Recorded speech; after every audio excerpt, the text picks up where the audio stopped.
one twinkling starlight for Captain Eula. Hope you like it. Judging by your confident tone, I'm certain I will. Well then, I'll make sure to savor this thoroughly.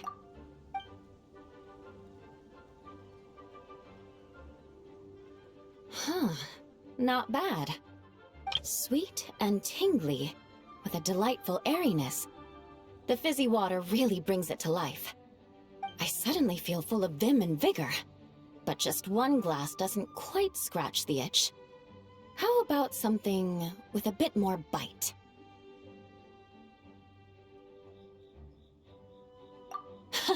Don't hold back. You don't need to worry about putting me on the floor with nothing but a couple of drinks. Works for me.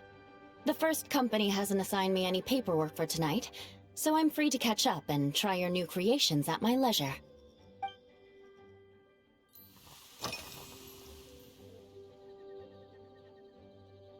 That's right. The merchant I got it from called it Romaritime Flower Fruit Extract.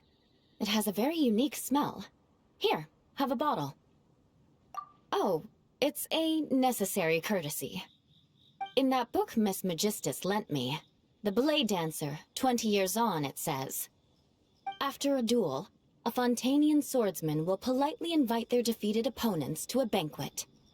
To properly play host to Miss Clarande, I searched for quite some time to locate a rare goods merchant in Dorman Port who sold this juice. I had my doubts at first, too. But Amber said something that makes a lot of sense. She said that even if this custom doesn't really exist, following it still shows I've made an effort to understand Fontaine's cultural heritage. Besides, who doesn't like trying new things, right? I'll treat Miss Clarande to this juice at our post-training banquet.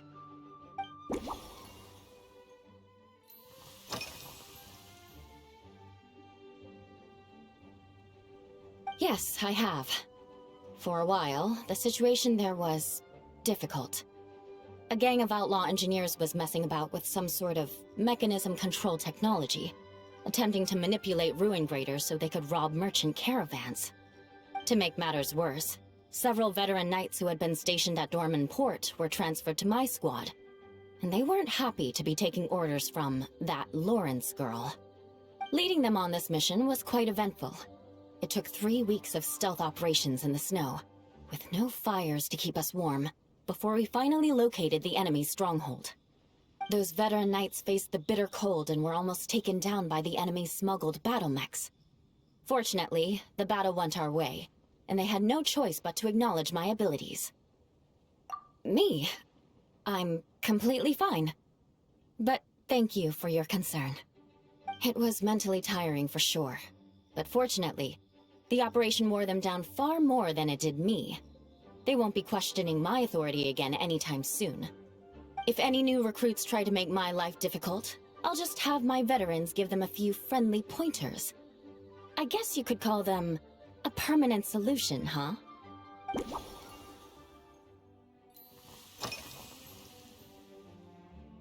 If you want to know what I've been eating recently, I'd better start by mentioning the logistics company's latest revolution. They launched a diet improvement initiative and started distributing a form of standardized canned food to knights operating in the wilderness. In the past, we only had dry rations. Every mealtime we had to set up pots and campfires, roll dice to choose a cook, and take turns standing guard. In all honesty, it was a bit of a hassle. Now we just need to bring our standard field rations, comprising of 5 cans and 9 paper packages. We can heat the cans by the campfire, and then we're ready to eat. You did say, sounds like, right? Our canned food supplier has quite the stellar reputation, and their regular meals are indeed quite good. The problem is, in order to meet preservation standards, they have to make their military-grade meals way too salty.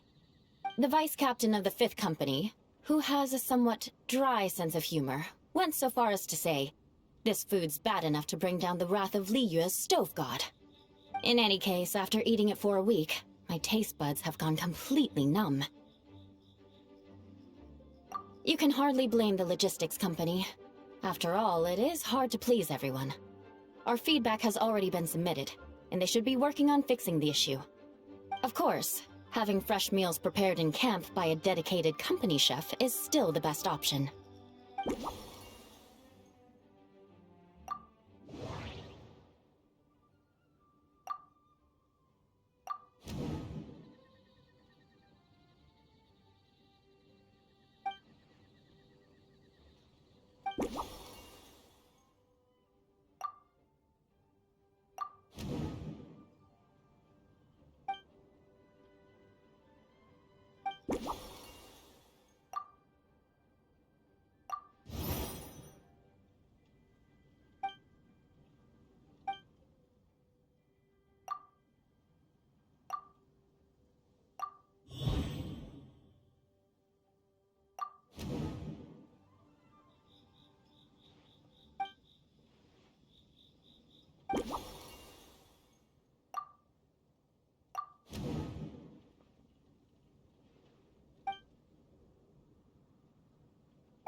Oh my.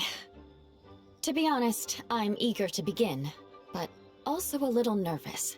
Miss Cloran's combat style comes from the mysterious Marechaussee hunters. In the library, there are some old Fontanian newspapers from hundreds of years ago that give some idea of how formidable an organization it was.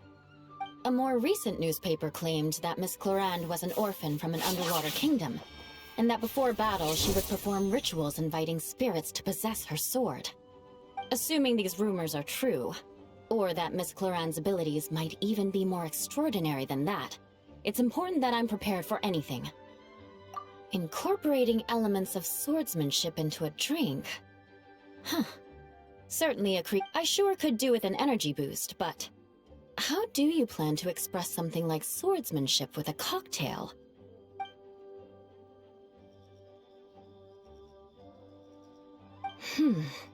That definitely matches the description I read in that book.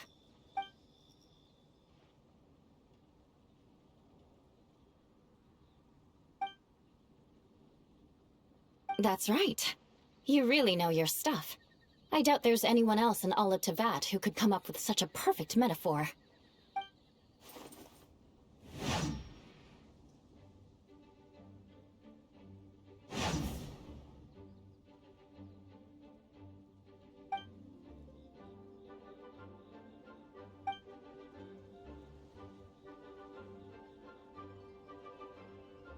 There's no need to make it sound so fancy.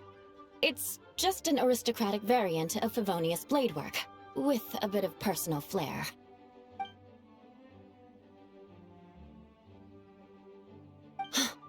Firewater!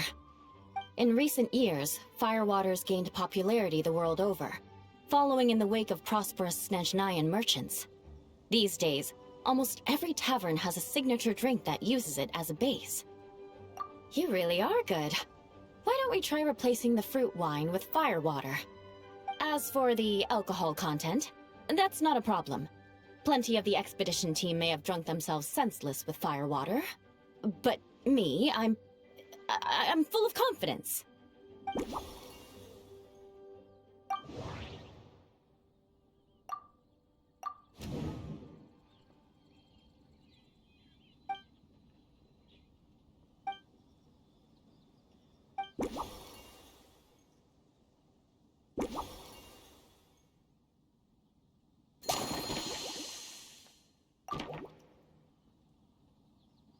Brilliant!